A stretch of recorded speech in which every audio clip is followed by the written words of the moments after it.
Bonjour, vous allez forcément revoir Della Morte e Della More, un film formidable réalisé par Michele Soavi en 1994. Et c'est sans doute l'un des derniers, voire le chant du cygne du grand cinéma de genre populaire et d'auteur italien. Qui a été évidemment, vous le savez tous, extrêmement florissant dans les années 60-70 et qui a commencé à mourir dans les années 80 avec évidemment l'apparition de la télévision, la disparition des studios, des productions.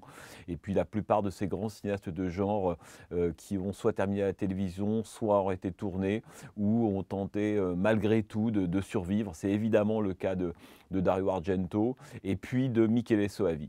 Alors Michele Soavi, c'est quelqu'un qui a tourné extrêmement peu de films dans sa carrière et qui a commencé très célèbre comme assistant réalisateur de Dario Argento au tout début des années 80. C'est lui qui est l'assistant réalisateur de Ténèbres en 82, de Phénoména en 84. Il joue même un petit rôle d'inspecteur de police aux côtés de Donald Pleasence et Jennifer Connelly. Et puis on va le retrouver aussi comme assistant de Dario Argento pour Opéra.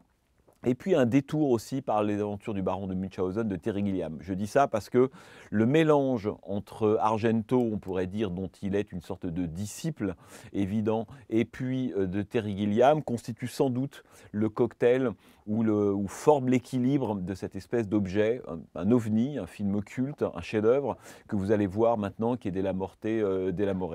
Alors, Michele Soavi, il réalise son premier film à la fin des années 80, Bloody Bird, pour ceux qui s'en souviennent, qui est d'ailleurs plutôt un giallo réussi, un matinée de slasher d'ailleurs, qui se passe dans une espèce d'école de théâtre comme ça. Et premier essai pour l'assistant d'Argento, réussi. Et puis il va ensuite réaliser deux films qui sont Sanctuaire et La Secte, des films absolument passionnants, pas exempts de défauts, mais avec quand même des moments absolument, on pourrait dire, magnifiques, magistraux, fulgurants. Mais on sent à ce moment-là que Soavi n'est pas complètement encore libéré des chaînes de son mentor, qui sont évidemment celles et de Dario Argento à la réalisation, et d'un autre, mentor est un bien grand mot, mais en tout cas de Lamberto Bava à la production. Il sera aussi d'ailleurs l'assistant réalisateur pour un film de Lamberto Bava sur Démon, et puis coup de théâtre au début des années 90, donc en 94. Il a enfin les coups des franches. Argento n'est plus là, en tout cas dans les parages. Lamberto Bava non plus. Il va pouvoir faire son premier film, on pourrait dire, d'auteur, indépendant, seul. Et ça donne donc Della Morte e Della More. Della Morte e Della More, c'est un film qui d'abord est adapté d'une série de bandes dessinées de Tiziano Sclavi, l'homme qui a créé le personnage de Dylan Dog. Et Dylan Dog d'ailleurs, le personnage de bande dessinée, a été inspiré par Rupert Everett. Rupert Everett, cet acteur britannique qui va jouer finalement le rôle principal de Della Morte e Della More. Il joue le rôle d'un gardien de cimetière qui s'appelle Francesco Della Morte, alors qu'au départ c'est Matt Dillon qui avait été prévu pour jouer ce rôle-là. Donc cet homme est donc le gardien d'un cimetière qui s'appelle Buffalora, un espèce de drôle de cimetière. Il est tout seul, il est mélancolique, il est dépressif, sa lecture c'est le bottin, et il est convaincu qu'il a des problèmes par moments d'impuissance. Et son seul compagnon, autre génie du casting, c'est François Hadji Lazaro, à l'époque évidemment Les Garçons Bouchés, qui était souvent habitué comme ça à faire des apparitions, des caméos un peu bizarres dans différents films, mais là c'est sans doute son plus beau rôle, d'autant qu'il ne prononce qu'une seule onomatopée pendant tout le film, qui est Nia, c'est une idée absolument géniale. Donc on a ce couple, évidemment sur lequel plane l'ombre de Don Quichotte et de Sancho Panza, François Hadji Lazaro et Rupert Everett, absolument formidable.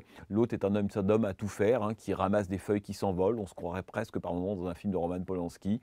Et puis Francesco Della Morte, finalement, qui cuve un peu une espèce de dépression un peu étrange. Et d'emblée, dans le film, on est confronté à une situation totalement arbitraire. On se croirait presque dans un film, évidemment, de Romero, La Nuit des Morts Vivants notamment. Il se trouve que dans ce cimetière-là, lorsque les morts sont enterrés, pour une raison que personne ne peut s'expliquer, au bout de 7 jours, les morts ressortent de terre. Et là, le travail ou la tâche un peu à la Sisyphe de Francesco Della Morte, c'est de retirer une balle dans la tête et puis de retourner cuver dans sa petite baraque. Il y a une forme de lassitude évidemment qui s'installe peu à peu dans le film.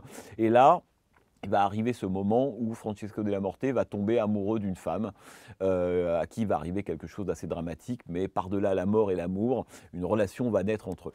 Alors, Francesco Della Morte, c'est une sorte finalement de personnage à la fois poétique, macabre, grotesque, qui est complètement à l'image du film, un film qui est d'une invention phénoménale.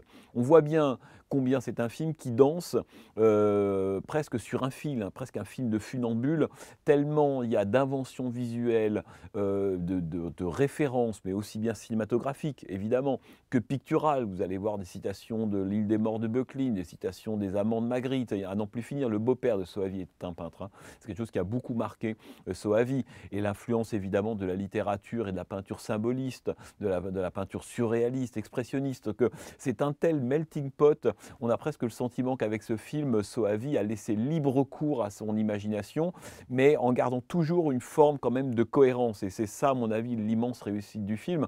Un, c'est un film qui change de registre à peu près à chaque séquence. On ne sait jamais comme de quelles choses, de quels ingrédients la séquence suivante va être construite. Donc on est dans une sorte d'étonnement et par moments de raffinement esthétique ou de ravissement perpétuel. On avance avec les deux personnages. C'est un endroit évidemment complètement fou, qui est à la fois véritable et rêvé, entre les morts et les vivants. Et plus le film avance, plus l'indistinction entre les deux évidemment se révèle. Et puis arrive un personnage presque iconique, qui est le personnage que va jouer l'ancien mannequin Anna Falchi, hein, qui est resté célèbre notamment pour ce rôle, hein, qu'elle joue dans le film. Malheureusement, elle n'aura pas une carrière à la hauteur du rôle qu'elle a dans le film de Michele Soavi. Donc c'est un film visuellement d'une invention absolument constante, par un inconscient totalement libéré. Mais il y a deux choses qui font que c'est un chef-d'œuvre.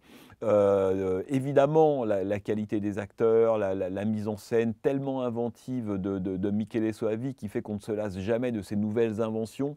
Mais il y a cette espèce d'humeur, on pourrait dire presque existentialiste, et évidemment vous allez rester jusqu'à la fin, mais vous allez voir combien la dernière séquence du film fait qu'on passe, à mon avis, d'un film passionnant, culte, ébouriffant, étonnant, constamment étonnant, au chef-d'œuvre. C'est grâce à la dernière séquence du film, que je ne vous révèle pas, mais qui donne une perspective en fait d'un seul coup existentialiste et philosophique beaucoup plus sombre à ce conte finalement fantastique, à ce conte macabre. La dernière séquence du film est absolument sublime.